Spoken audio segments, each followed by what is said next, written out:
Hello, everyone. Charles Watts here. Welcome back to Inside Arsenal. It is Friday. We've got to the end of another working week. Hope you're doing well wherever you're watching or listening to this around the world. Thank you, as always, for joining me. I really do appreciate it. Right. First of all, yesterday, apologies, I didn't publish a show yesterday. I did actually record a show. I was doing lots of house move stuff. As you know, I'm moving house at the moment. Next week, but I had real sort of house moving stuff I had to do yesterday. So I got up early. I recorded a show early, but obviously that show was recorded before the news that then came out about Jota, the horrendous news about Jota, and it just didn't feel right to publish that show yesterday, given I'd recorded it before Jota, so I hadn't even mentioned Jota in that show, and it just didn't feel right anyway, because it just wasn't the time to talk about football, transfers, all that sort of stuff. It just didn't feel right on that day, so I didn't publish it. So apologies if you're waiting for a show that didn't come, but that was the decision I took yesterday. And so before we get into Arsenal today, and there is lots to talk about Arsenal-wise, I wanted to start on Jota, which is it's tough to really put it into words, to be honest, how I'm kind of feeling about this, because it's just so sad on so many levels. Yeah, football-wise, of course, like unbelievable footballer. Did Arsenal so much damage over the years, scored so many goals against Arsenal, was just such a thorn in Arsenal's side because of how good he is. So from a football point of view, obviously football have lost a wonderful player. From a Liverpool point of view, Liverpool have lost a wonderful player who was well liked. I know someone who works up in the media team at Liverpool, and I spoke to him yesterday. I sent him a message just offering my condolences, and he was telling me how Jota is genuinely one of the real good guys who was just so loved at that club by the staff, and how he treats people and everything like that. Like, he's a really special guy. So on all that side of things, it's just so sad. But it's more from a human side that just really sort of gets me with this. And we've been through it with Arsenal fans. Obviously, we lost Jose Antonio Reyes in similar circumstances 5-6 years ago now. David Rocastle, obviously far too young, and so we've been through it ourselves as a football club. But just on a human level, you just look on his social media, and just a month ago he'd got married. He's a father. He was a son. He was a dad of 3 young children, and to have his life cut short, and it's not just Jota, his brother as well. This is of course about 2 people. To have their lives cut short in such a tragic way at such a young age, when you had so much still to give, in terms of football, but in terms of life, in terms of being a father, in terms of being a husband, all that sort of stuff. It's just so sad on so many levels, and it's been really touching to see the outpouring of sort of support and grief amongst the football community for this, because I think it's just touched so many people on such a number of levels. And so it's just so sad, and it feels silly me sitting here saying, offering my support to the family and my best wishes to the family, because they're not going to be watching this. Of course they're not. But you do want to send those messages to Liverpool fans, to my friends who are Liverpool fans. One of my best friends is a Liverpool fan. It was his birthday yesterday, and we were on WhatsApp messaging him 20 minutes before this news came out, and he got a Liverpool shirt on his birthday. And we were messaging him, happy birthday, all that sort of stuff. And 20 minutes later, this comes out, and he's going to get Jota on the back of that Liverpool shirt he got now for his birthday. It's just so sad on so many levels. So, I just wanted to talk about that before we got into today's show, because I think it's still really important. Football moves on. Of course it does. It always does. It's the nature of the beast. And we're going to talk about that today, because there's lots of stuff going on with Arsenal. But I just really wanted to start the show off by just paying tribute to a wonderful footballer. I remember seeing Jota. I wanted Arsenal to sign him when it was during Emery's full season, and Arsenal went up to Wolves towards the end of the season, got battered 3-0. I think it was 3-0. And Jota was just magnificent that day. It was that night, actually. It was a night game, and I came back from Molineux, and I was just like, I'd love Arsenal to sign that player. He's so good. And as I said, it was a constant thorn in Arsenal's side. And just a player and a man, someone who's going to be really sadly missed. So I just wanted to talk about that before I move on, and we will move on to Arsenal matters now, and we'll start with Takehiro Tomiyasu, who is leaving Arsenal by mutual consent. A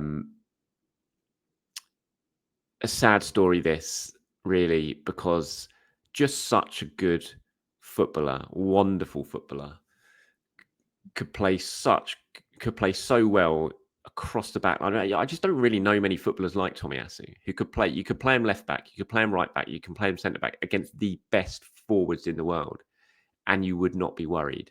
Think of Saliba, for example, Gabriel, how good they are. But you going up against one of the best teams in the world and suddenly you play one of them at right back or you play one of them at left back, you'd be worried about that. But you wouldn't with Tomiyasu. It didn't matter where he played in that defensive line. You'd be confident. And that's just summed him up. It summed how good he was up. That it didn't matter what position you played in. You'd feel very comfortable going into a game against whoever with him in whatever position it was across the back line. So this is just so sad that it's come to this with the injuries. This is quite a complex and sensitive one as well, this situation. And, this has been going on for a long time now in terms of club player representatives trying to come up with what's best for him. He's still a long way off coming back from this injury. And yeah, there's been a lot of talks going on to sort of come to the best solution for everyone to help get Tommy through this issue that he's suffering with. I think at the moment, we hope he comes back and plays football again, but I think at the moment that's not at the forefront of everyone's minds. What's at the forefront of everyone's mind is just Tommy being okay and getting through this with the support of everyone who he possibly can, who are around him back in Japan. And that's why this decision has been made, and it is mutual. It's a mutual decision. And obviously his contract was out at the end of at the end of next season, but look, he's been very well supported by Arsenal. And everyone just hopes that they see Tomiyasu back again, playing football at some point.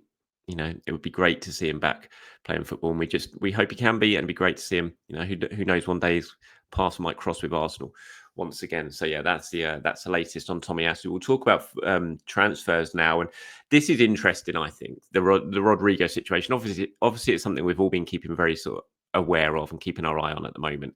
What's going to happen with Rodrygo after the Club World Cup? How much is he going to play at the Club World Cup? And what's going to happen? Is Xabi Alonso going to use him? If not, what does that all mean? And yesterday we got a very interesting story from The Athletic, from Mario, who's reported, and very close to Madrid. I used to work with him at Goal. And this is the first time he's reported from sources that are close to him around Madrid, that Madrid and Alonso are open to Rodrygo going this summer. It's the first time we've heard anything like that. Obviously, we've yet to hear from Rodrygo and his camp. His father's his agent. I'm sure we will after the Club World Cup is finished. But the fact that this has filtered through now, that this news has emerged, that both Alonso and Madrid are in agreement that they're not going to stand in his way. If a good bid comes in, then he could go. And I think that's a very important moment in the Rodrygo sort of saga this summer. I'm not saying that means that Arsenal are going to go and sign him by any means, but the door is now open. Madrid have clearly, by the noises coming from Madrid, and they haven't gone on the record, have said this, obviously. This is coming from sources, and they're unnamed and all that sort of stuff. And Alonso hasn't said anything publicly.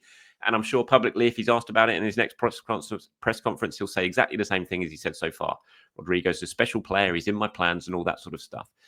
But the fact that this has now come out and come from sources behind the scenes at Madrid is a very clear signal, I think, of the direction that this probably is going in, and it wouldn't surprise me at the end. The fact that, this was a big tournament for Rodrygo, with all the question marks over his future, how is Alonso going to use him, all that sort of stuff, and the fact that Alonso has just barely used him, even though he knows all eyes have been on the Rodrygo situation, how much he was going to play. If he really wanted to make a point that he was part of his plans, he'd have played him in this tournament a lot, given him a lot of minutes to show, you are in my plans. But the fact he's gone down the opposite route, I think sort of sends a signal itself.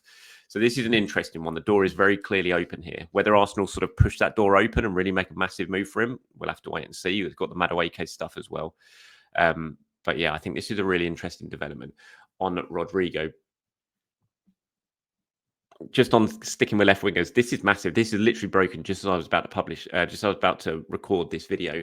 Nico Williams has signed a new contract at Athletic Club till 2035, 10-year contract. Mad story. To be fair, his release clause has gone up, but it's not gone up massively. It's still around it's gone up by 50%. Before it was about £51 million, I think, something like that. I think it's gone up to about 75 million. I think about 85 million euros, 75 million pounds, something like that. So it's not massive. That doesn't put him out of touch of the top clubs at all. That's still a very gettable figure in modern football. But it's still a big thing, this, for Athletic, obviously, and the fact that it's took 2035, the sort of optics of that are very good from it. It shows that Barcelona have been unable to register him, that they haven't been able to find the money, as is the way with Barcelona, always. So it's a really interesting one. It also means that Bayern Munich, they're probably their top target for the left wing position is now off the table. What does that mean potentially for Gabriel Martinelli and Bayern Munich? We know that Bayern Munich are looking at Gabriel Martinelli. Does that move him further up the list of their targets? You would suggest it probably would. Again, I'm not saying that means they're definitely going to come in for him, but it moves him up that list of targets. So it's an interesting one with the left winger market this summer. Rodrygo, Nico Williams. I mean, I talked about Madueke. There's more talks yesterday. Fabrizio Romano reporting that Arsenal have had more talks with Madueke and keeping abreast of that situation. No sort of firm offer or anything got in for him yet.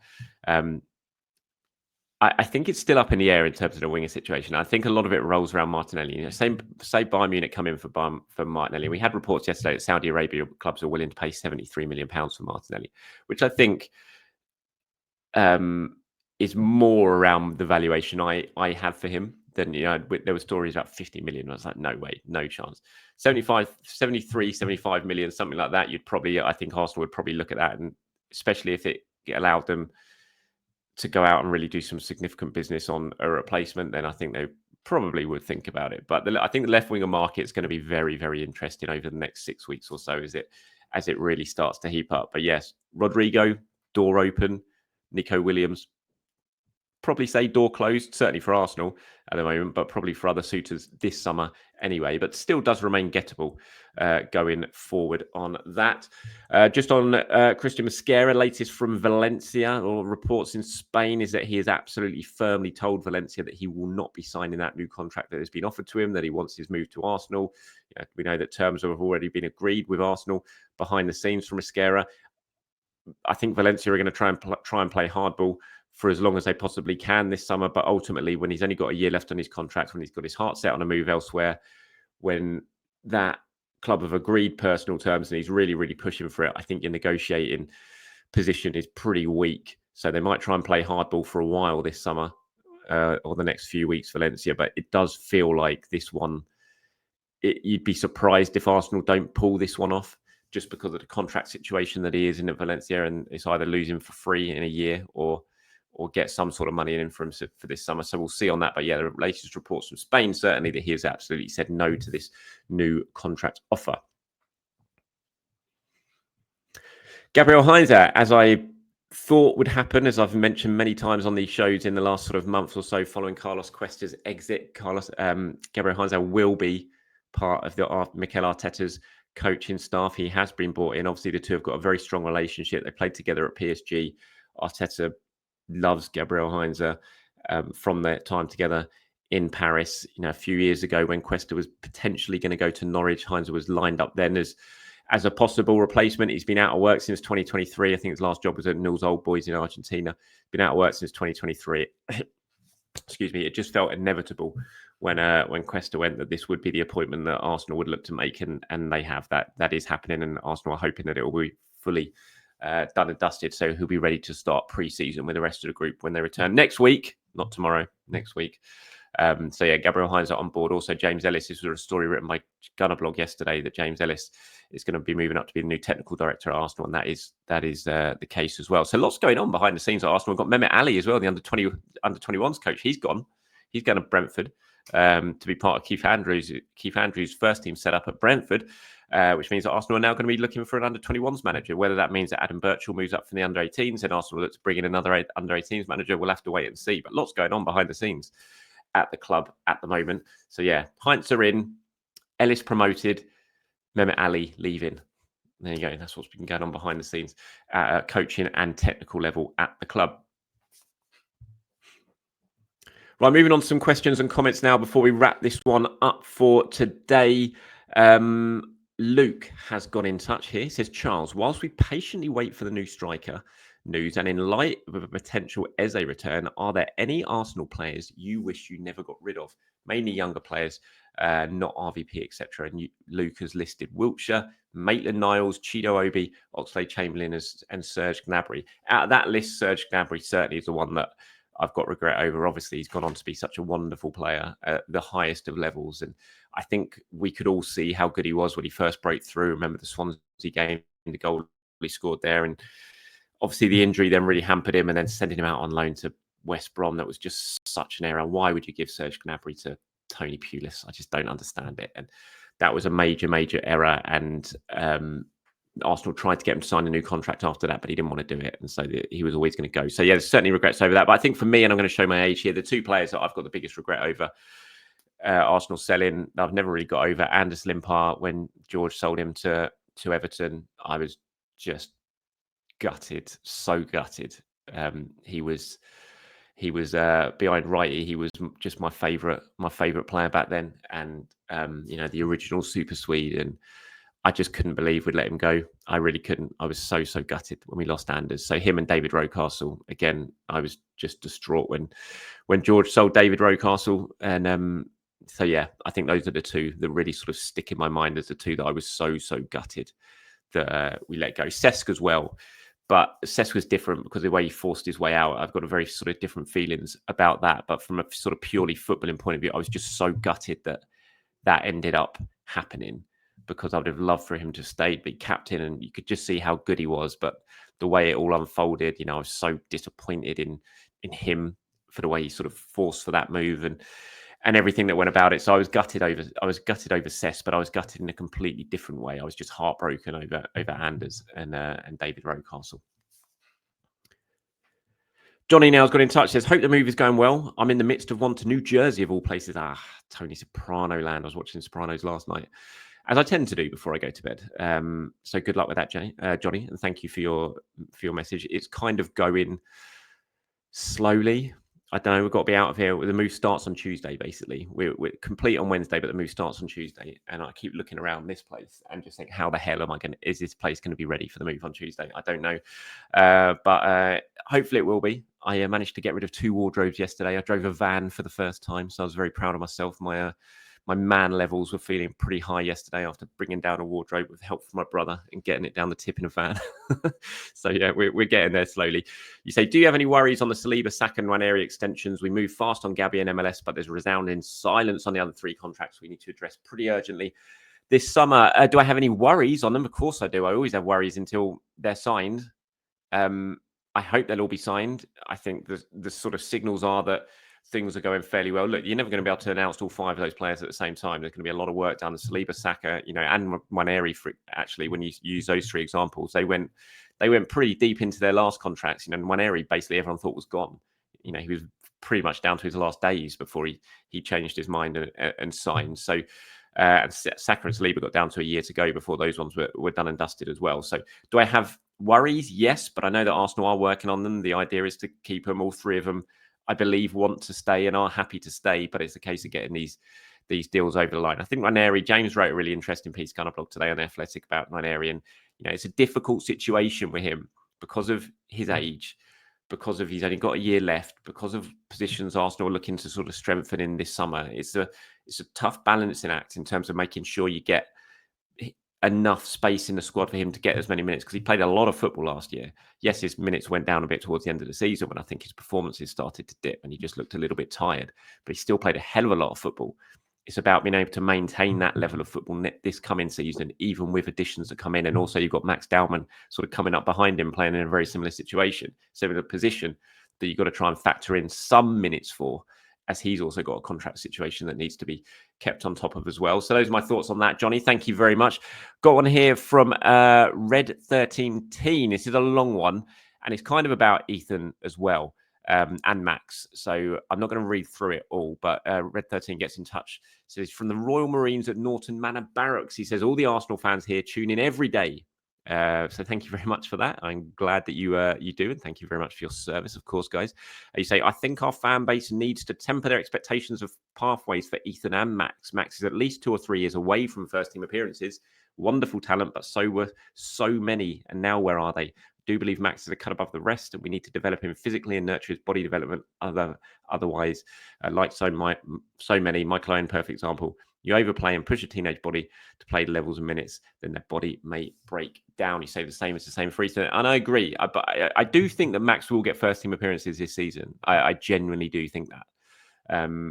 He's going to be around the first team squad. He's now available. Obviously, wasn't available to play last year because of restrictions, but that's passed now. So he can play. And I think, as I said, with the contract situation going on with Max, that they will look to get him some minutes. Not loads, but they will look to get him some minutes in maybe, the first games of the Carabao Cup, that sort of stuff. I think he'll probably be around. It wouldn't surprise me if he makes his Premier League debut as well, because Arsenal believe he's a hell of a talent. And physically, to be fair, he looks pretty strong. When I'm seeing him up close at the training ground, when we're down there for some open training, it doesn't look like a 15-year-old, 16-year-old kid at all. So I think we will see him, but you're right. We've got to lower expectations. There's very few players, and you mentioned Yamal down there in your question, and I mean, you say there you think he'll break down in mid-20s because of the minutes he's playing now. We'll obviously wait and see on that. I hope it doesn't happen because you don't want to see the best players stay fit. But you do have to, these kids are still growing. Their body's still growing. You do have to factor that into their development. You can't just overplay them because it could damage them further down the line. So I agree with that. Sometimes players are just so good at such a young age that it basically makes it impossible to leave them out, though. Who knows? That might be Max Dowman, but we'll have to wait and see on that. But thank you very much for getting in touch. And just finally, just some reaction to all the Madueke stuff that has gone on the last few days. Sort of difference of opinion on it. I've always thought Madueke is a baller, crazy high potential, and just needs to be playing for an actual football club. But Tony says, Madueke, you've got to be joking. What is it with Chelsea rejects? Joseph says it's a World Cup year. Madueke has already gotten a call up from Tuchel, so he'll like his chances of making the squad. He only wants to play right wing. The only player who probably starts ahead of him for England is Saka. He'd honestly have an easier time beating out the likes of João Pedro, Estevao, Nico Jackson, and Nkunku and Neto for starts than he would for Saka. I can't see him signing, at least not this summer. And then Oki says, personally, I like Madueke. Fans are just overreacting. He was called up for the England national team for a reason. At 35 million, I would take him as Saka backup. He adds depth. If it's a signing with Eze, Gyökeres, Rodrygo, I'm okay with him. I don't see any way that you'd sign Eze, Gyökeres, Rodrygo, and Madueke. I'd be very, very surprised if that was to happen. I also don't think it'd be £35 million. Newcastle just about to seal a deal with Forest for around 55 million for Elanga. I think Chelsea, if they're going to sell Madueke, would be looking at that and thinking, I think they signed him for about 35 million, whatever it was. They'll be certainly looking for a fairly decent amount, but on top of that, if they're going to sell him. So I think they'll definitely be looking for around sort of Elanga money personally. But thank you very much for everyone for sending in your comments, for sending in your questions as well. Mark, I haven't forgotten about you this time, but I'm planning on talking about the strikers more in tomorrow's show. So the question you sent to me on WhatsApp that I have forgotten about in the last few videos that I've done, I haven't actually forgotten about this one, but I'm just saving it for tomorrow's show when I talk about the striker situation, because I had so much else to talk about in today's show. And that's it. Thank you for watching, everyone. Thank you for listening. I'll be back tomorrow to do it all over again. Bye-bye.